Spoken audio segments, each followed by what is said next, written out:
Wow, this is fantastic. I'd like to thank all you hardworking Americans for coming out to this event today. It's definitely a worthy cause. I'm honored to stand here today and to represent coal miners. I'm proud to be a miner, and I'm proud to be an American. Being here in Washington, D.C. is a powerful reminder to me of what a great nation we're blessed to be a part of. As I look around at the buildings and the monuments here, I'm amazed. The construction and the engineering of this city is a marvel. But the treasure of our nation is not the buildings or the monuments that we've built. The true treasure of our nation is the great people that those monuments were erected to honor, because there is no national treasure that compares to our American people. I'm here today to represent one group of those people, the coal miner. I'd like to clarify that I'm a coal miner by choice. I'm not a miner by default because I'm from West Virginia. I have friends at home that are salesmen, engineers, doctors, but I'm a coal miner. More specifically, a mine rescue captain for Alpha Natural Resources.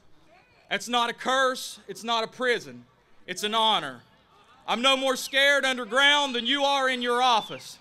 I'm vigilant and aware of the dangers that exist, just as you should be when you cross the street. I'm a professional, just like you are. I just get a lot dirtier, which I think I got some coal mining buddies here today that know exactly where I'm coming from. A major role that we play within Alpha as a mine rescue team is training our underground miners in various safety aspects of mining. For us, the motivation is not just loss prevention or to meet a requirement, because for us, the coal miners that we train aren't just employees. They're much more than that. We know their names, we know their kids' names. They're our friends and they're our family members. For us, the motivation in training is the preservation of the life and the health of our most valuable resource, our people. Recently, our industry has been in a bit of a pinch. And while other industries, while in time of need, have seen a helping hand from our federal government, the hand that we've seen has been more of a fist. Coal has played a crucial role in creating prosperity in the United States by providing affordable energy. And now the EPA is putting our people and our economy at risk by proposing regulations on coal-fired power plants that are an underhanded attempt at crushing our vital industry. To propose regulations that are too much and too fast for the industry to keep up with is nothing less than a way to take coal out of our nation's energy options. I believe that renewable resources like wind and solar energy are excellent additions to our energy options, but we all know that with existing technology, they're only able to provide a fraction of what's needed. And so to propose regulations on our plants that aren't even based on current technology is a total gamble. It's a gamble with our economy, it's a gamble with our energy availability, but most importantly and worst of all, it's a gamble with our people's future. I believe in saving the trees. I believe in saving the polar bears and the whales. I believe in preserving our planet and our nation for the next generation. But how can we do that if we're not even willing to preserve our people? Because at the heart of this discussion, we're not arguing over climate change or proposed regulations. This is not just a plea for an industry. This is not a plea for the value of a mineral. But this is a plea for our brothers and sisters who across this country at this very moment are working hard in the dark to provide light to us all. This is a plea for people like Dave Moore, who's so passionate about running coal that throughout the shifts that we work together, I could hear him yelling with such enthusiasm that it would make your hair stand on end. At least if you had hair, I guess.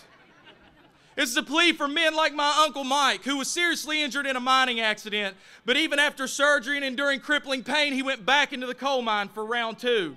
This is a plea for people like Rob Asbury, who was willing to lead a group of mine rescue team members into a coal mine while all others were trying to find their way out of the smoke.